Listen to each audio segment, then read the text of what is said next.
आज आपण करणार आहोत रेस्टॉरंट स्टाईल मस्त अशी चमचमीत पावभाजी। खूप सुंदर होते, जसं आपण रेस्टॉरंटमध्ये खातो, ढाब्यावरती खातो, अगदी तशीच पावभाजी आज आपण घरी करणार आहोत।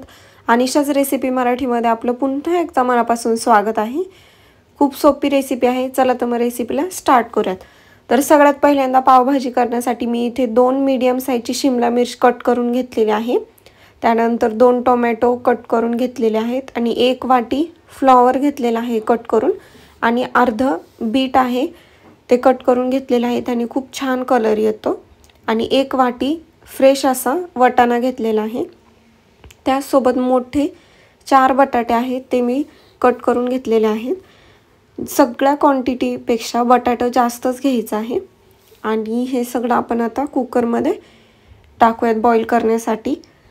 त्यामध्ये 1 चमचा तेल टाकायचा आणि त्यामध्ये थोडासा पावभाजी मसाला टाकायचा आहे, त्याने पावभाजी मसाल्याचा फ्लेवर इन्हान्स होईल आणि त्या भाज्यांना सुद्धा फ्लेवर येईल छान असं।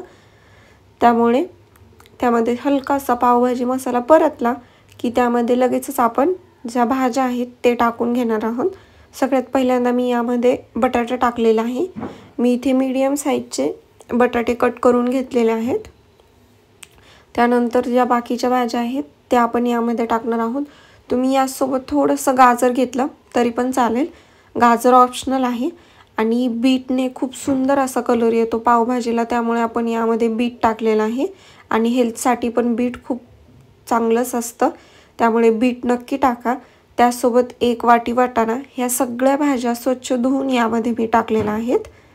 आता 1 ते 2 मिनिटं हलकंसं भाज्या आहेत त्या कुकरमध्ये परतून घ्यायच्या आहेत। त्यानंतर यामध्ये आपण नॉर्मल रूम टेम्परेचरवरचं मी 2 ग्लास पाणी टाकलेलं आहे।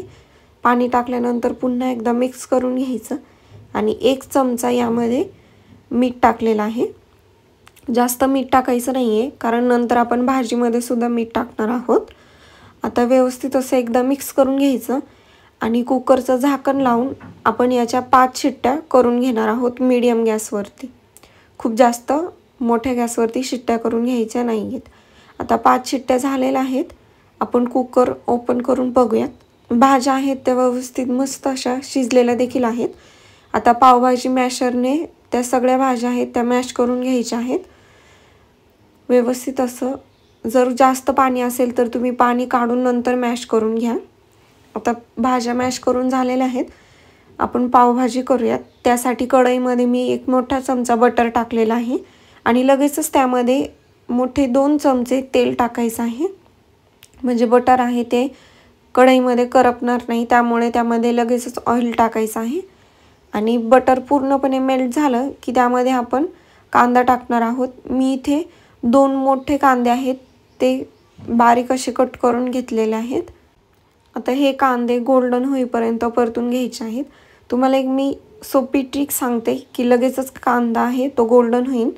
यामध्ये आपण 1 चमचा मीठ टाकणार आहोत। मीठ टाकल्यामुळे लवकर कांदा परतला जातो आणि तो पटकन गोल्डन होतो। आता 5 ते 6 मिनिटानंतर तुम्ही बघू शकता कांदा मस्त असा गोल्डन झालेला आहे। आता यामध्ये आपण शिमला मिर्च आणि टोमॅटो टाकणार आहोत। मी इथे 2 शिमला मिर्च आणि 2 टोमॅटो आहेत ते बारीक असे कट करून घेतलेले आहेत, ते यामध्ये टाकायचे। तुम्ही टोमॅटोची पेस्ट करून घेतली तरी पण चालेल, काहीच हरकत नाही आहे। आता हे परतून घ्यायचं आहे तेल सुटेपर्यंत।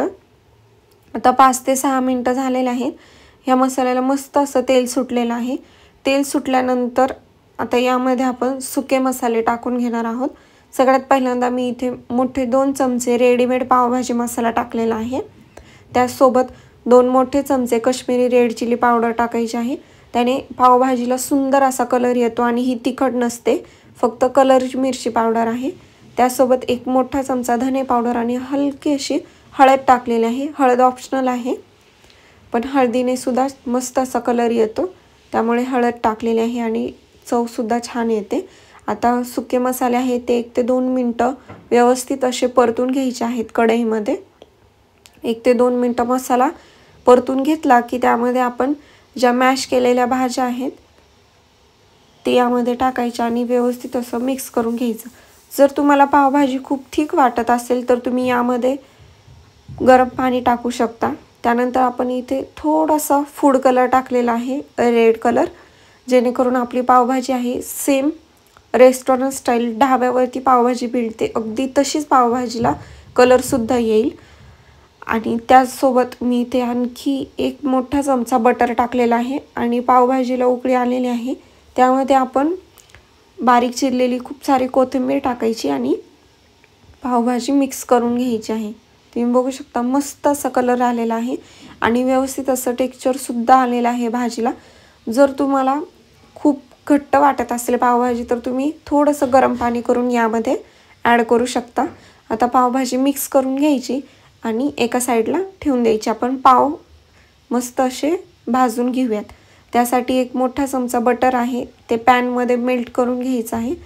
पूर्णपणे पसरून ते मेल्ट करून घेतलं की आपण पाव आहे ते मधून वेगवेगळे केलेले आहेत आणि त्यावरती एका साईडने हलकासं बारीक गॅसवरती खरपूस असा गोल्डन कलर येईपर्यंत भाजून घ्यायचा आहे आणि वरच्या साईडने सुद्धा पूर्ण पावला बटर लावून घ्यायचं आहे।